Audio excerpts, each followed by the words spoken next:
Part 30. Beowulf narrates his adventures to Higelac. It well may discomfit the prince of the Heatherbards and each of the thane-men of earls that attend him, when he goes to the building escorting the woman, that a noble-born Daneman the knights should be feasting.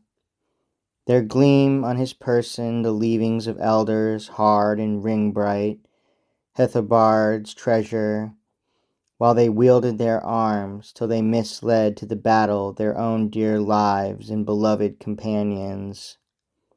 He saith at the banquet, who the collar beholdeth, an ancient ash warrior who earlmen's destruction clearly recalleth, cruel his spirit, sadly beginneth sounding the youthful thane champion's spirit through the thoughts of his bosom, war grief to waken, and this word answer speaketh.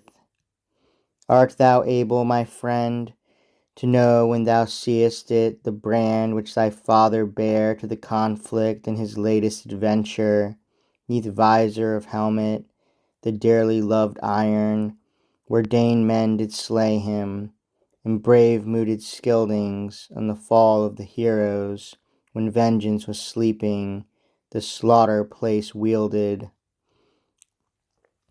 E'en now some man of the murderer's progeny, exulting in ornaments, enters the building, boasts of his blood-shedding, oft beareth the jewel which thou shouldst wholly hold in possession. So he urgeth and mindeth on every occasion with woe-bringing words, till waxeth the season when the woman's thane for the works of his father, the bill having bitten, blood gory sleepeth, fated to perish.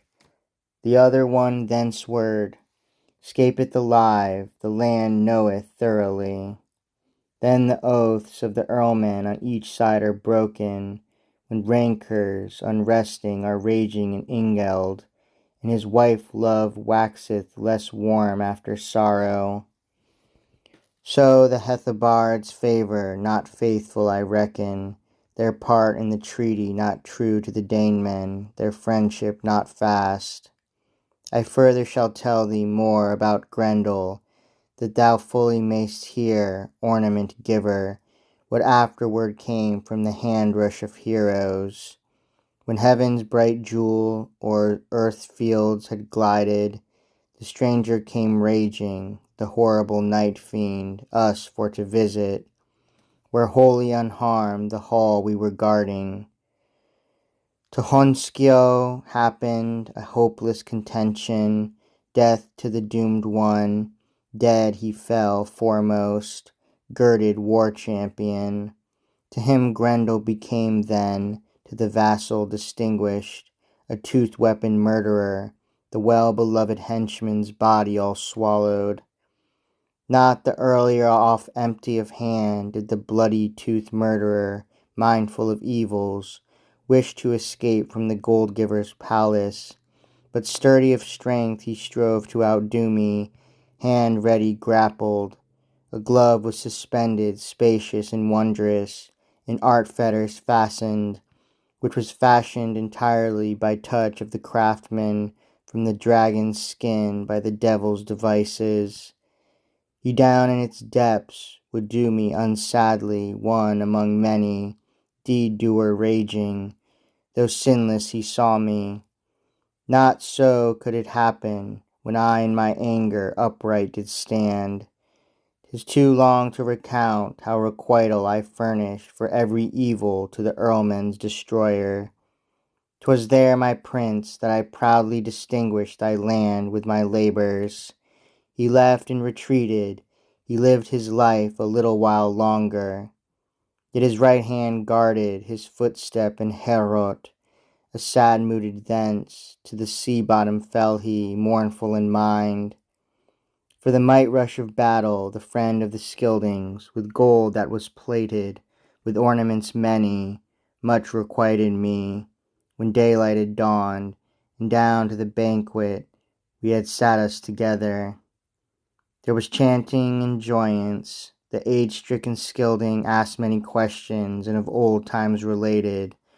Oft light-ringing harp strings, joy-telling wood, were touched by the brave one. Now he uttered measures, mourning and truthful. Then the large-hearted land king, a legend of wonder, truthfully told us. Now troubled with years, the age-hoary warrior afterward began to mourn for the might that marked him in youth days. His breast within boiled, when burdened with winters, much he remembered. From morning till night then, we joyed us therein, as etiquette suffered, till the second night's season came unto earth folk. Then early thereafter, the mother of Grendel was ready for vengeance. Wretched she journeyed. Her son had death ravished, the wrath of the Geatmen. The horrible woman avenged her offspring, and with mighty main strength murdered a hero. There the spirit of Asherah, aged adviser, was ready to vanish. Nor when morn had lightened were they anywise suffered to consume him with fire, folk of the Danemen, the death-weakened hero, nor the beloved liegeman to lay on the pyre. She the corpse had oft carried in the clutch of the foeman, 'neath mountain brook's flood. The Hrothgar 'twas saddest of pains that ever had preyed on the chieftain. By the life of thee, the land prince, then me, besought very sadly, in sea currents eddies to display my prowess, to peril my safety, might deeds accomplish. Much did he promise. I found then the famous flood current's cruel, horrible depth thwarter.